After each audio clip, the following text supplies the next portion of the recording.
Ste Colombe nestles like the head of a beautiful woman on the shoulder of mighty Burgundy. It boasts 2 female saints and a tiny vineyard.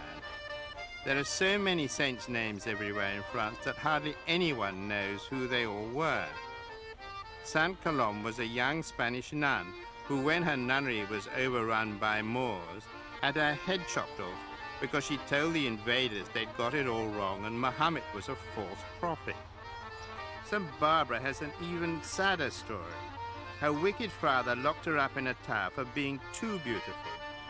Barbara decided if men were like her father, she would give them up and become a Christian nun. Her charming father had her beheaded when he found out.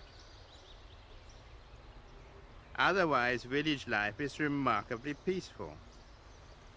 Granny's granny, berries ripen, onions dry, and rabbits, well, rabbits rabbit. Once a year on the 3rd weekend of September, as they have for centuries, all the inhabitants of Ste Colombe gird up their loins and harvest the grape. Humans have been drinking wine for well over 10,000 years, and all the grapes that ever were have been cloned from the same source.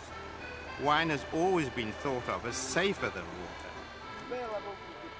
Wine drinkers were healthier and more fertile.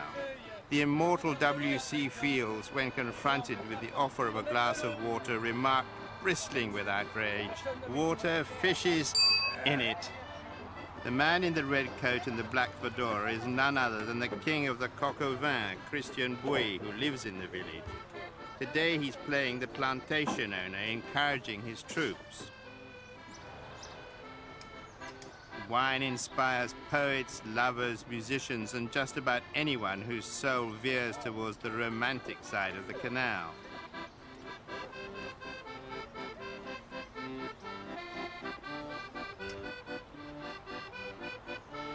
Dangling an elegant panatella from Havana from his fingers, he checks everyone is hard at it. This grey-haired gentleman picking grapes is Gilbert, co-owner of the vineyard with Christian.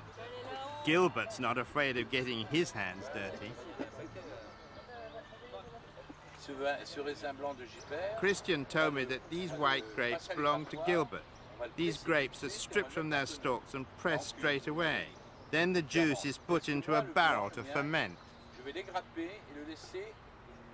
My white grapes are stripped from their stalks and left with their skins for 24 hours to get the full flavor of the grapes. We'll press them tomorrow.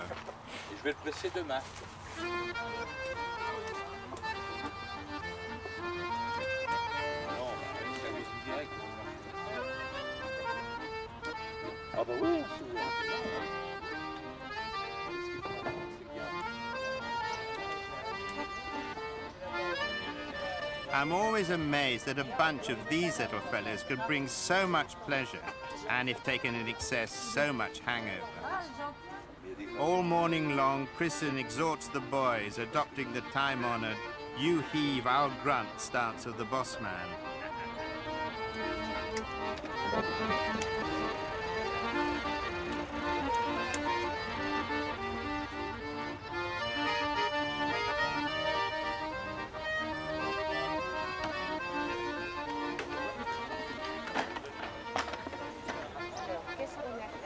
The village tractor lumbers off with another load of Gilbert's grapes for the press.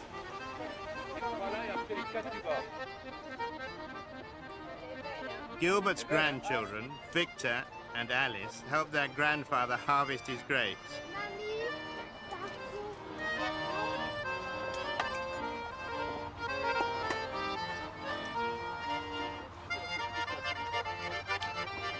Christian announces it's 11:10, only 50 minutes to go till the